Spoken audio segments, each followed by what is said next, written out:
பெற்றோர்கள் அனைவருக்கும் வணக்கம். பொதுத் தேர்வு எழுதும் மாணவர்களுக்கான வழிகாட்டி நிகழ்ச்சி இது.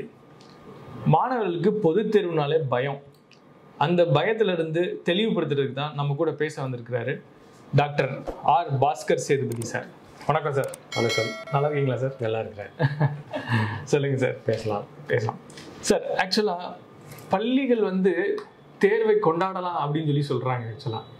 ஆனால் மாணவர்கள் தேர்வை கொண்டாடுறதுனா என்ன நாங்களே பயத்தில் இருக்கிறோம், பயந்து போயிருக்கிறோம், எப்படி இதை கொண்டாடுறது அப்படின்னு சொல்லி கேட்குறாங்க.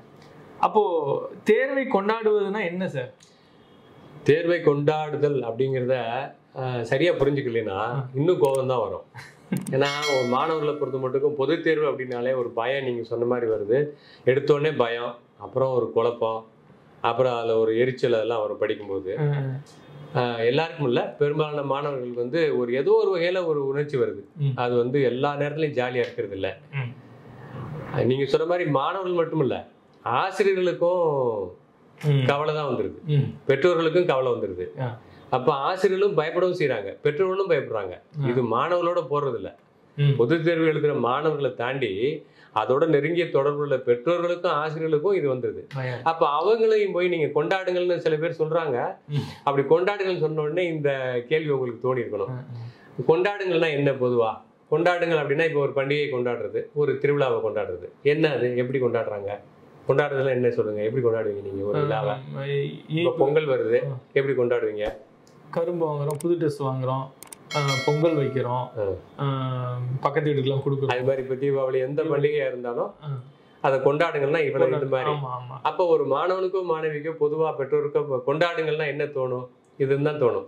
அப்ப எங்கேயாவது ஒரு மாணவன் போய் பொது தேர்வை கொண்டாடுங்கள்னு சொன்னா நீங்க கேட்ட மாதிரி, அப்ப எனக்கு புது ட்ரெஸ் எடுத்து கொடுங்க, ஸ்வீட் நிறைய வாங்கி கொடுங்க, நல்ல நல்ல உணவுகள் வாங்கி கொடுங்க,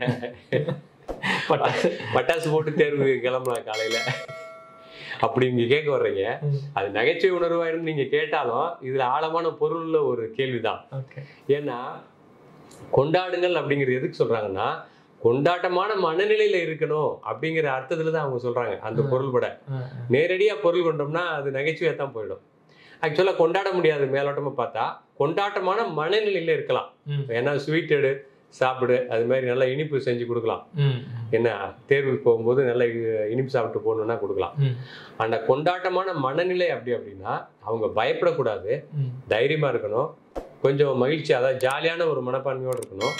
அப்ப தேர்வு எழுத போகும்போது அவங்களுடைய அந்த தேர்வு எழுதுகிற நேரத்துல அவங்க வேற எதிர்மறையான உணர்ச்சிகளுக்கு ஆளாயிடக்கூடாது. அதற்காக சொல்லப்பட்டதான் தேர்வை கொண்டாடுங்கள் அப்படின்னா, கொண்டாட்டமான மனநிலையில் தேர்வை எழுதுங்கள் அப்படிங்கிற அர்த்தத்துல தான். நேரடியா கொண்டாடுங்கள்னு ஆரம்பிச்சிடக்கூடாது, புது ட்ரெஸ் கொடு, பட்டாசு போடுன்னு ஆரம்பிச்சிடக்கூடாது. கண்டிப்பா. சரிங்களா? அது தேர்வு எழுதி முடிச்ச பிறகு பார்த்துக்கலாம்.